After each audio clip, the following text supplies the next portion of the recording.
Friends, thank you very much. And friends, thank you to Bob Hawke. Thank you for that generous introduction.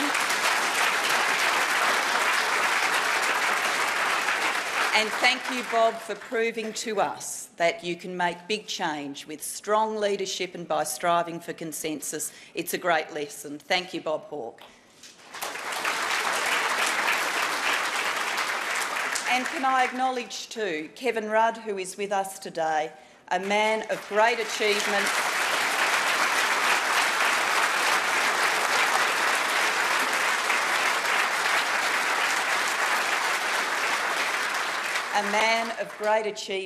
with great achievements to lie in the future for our nation. Thank you, Kevin.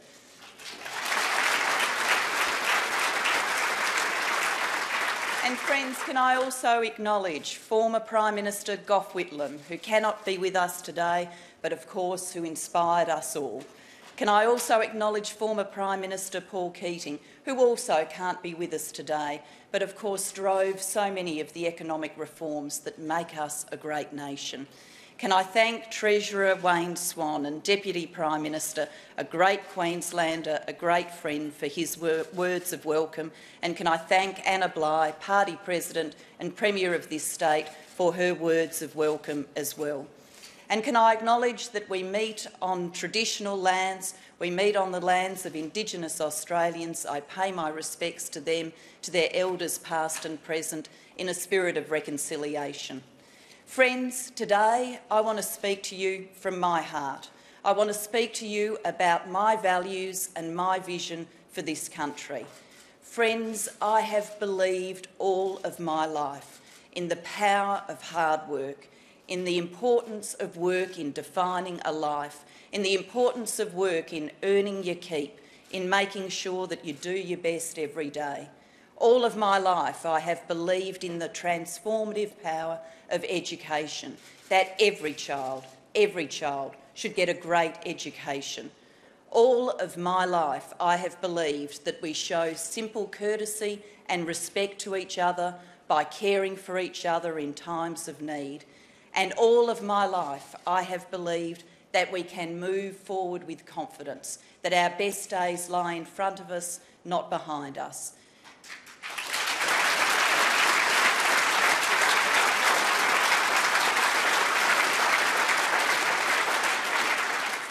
These are the values that I've taken with me all of my life. These are the values that will guide me as Prime Minister. Of course, I learnt these values in my family home.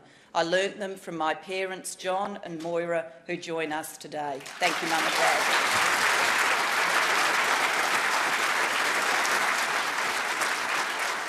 When my parents migrated to this country, they didn't come asking for a free ride. They came seeking a fair go, and they found it. They found it and they worked hard for it. When we first came to this country, times were tough, and Dad had to knock on many doors to get a job. But he got that first job, and then a better second job, and then he took other jobs to work hard for our family. My mother always worked as well, and because of their hard work, my sister and I were able to have a future. But I asked myself, what would have happened when Dad knocked on those doors if there were no jobs to be had? What would our life have been if my father hadn't found work when we came to this country?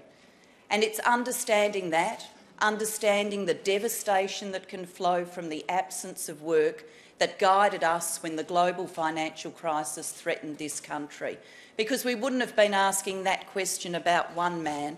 We would have been asking that question about hundreds of thousands of Australians who would have been thrown out of work. Many of them may never have worked again. We know in past economic downturns that workers who lose their jobs are at risk of never working again.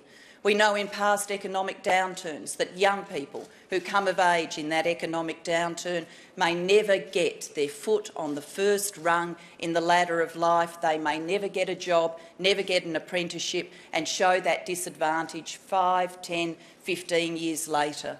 So when the global financial crisis threatened this country, we said we were for jobs, and I'm proud of it. I'm proud we did that.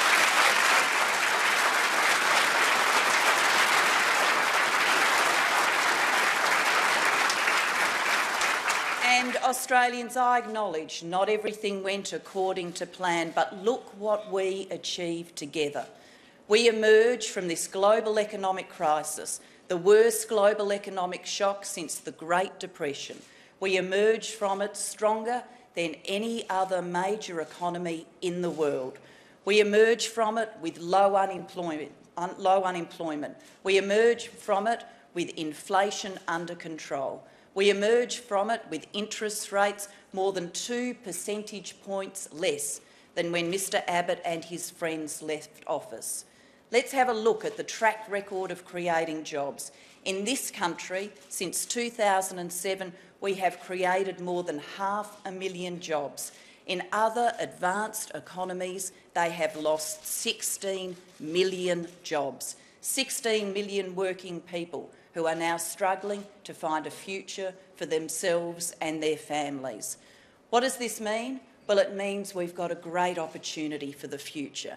It's an opportunity we created together, an opportunity that government, working with small business, working with families, working with unions, working with employers, created for the future. We emerge from this downturn stronger than the rest of the world. That's a fantastic opportunity. But to seize that opportunity, we've got to have careful management, we've got to have proper plans for the future, and I have them.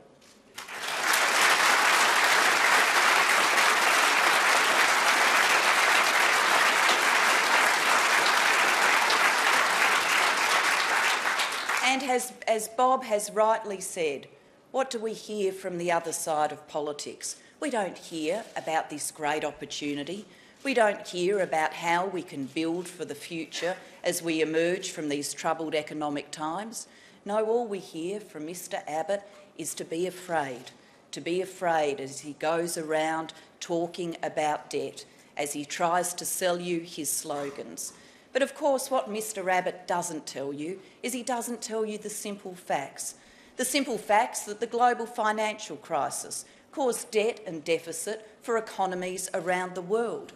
And when we look at other major advanced economies, they have a debt on average 15 times greater than ours.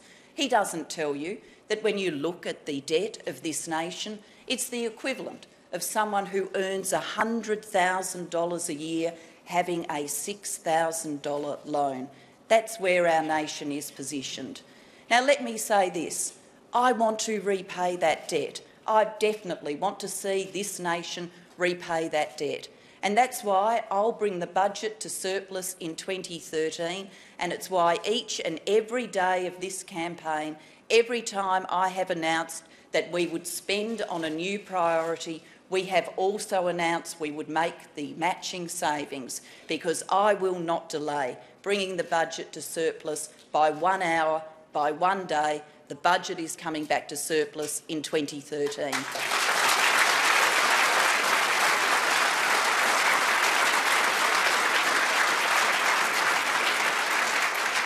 And for all of Mr Abbott's fear campaign, of course it's Mr Abbott who's splashing money around during the election.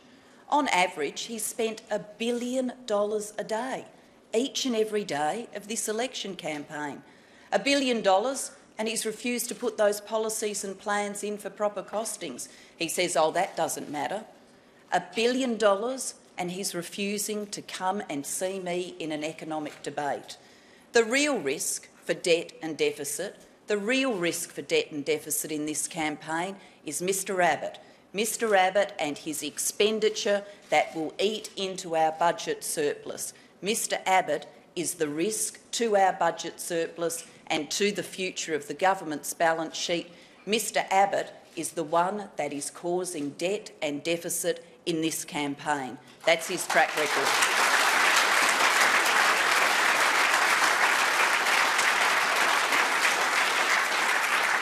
And friends, on the basis of what we have achieved together, the jobs, the strength of our economy, I do want to build for the future.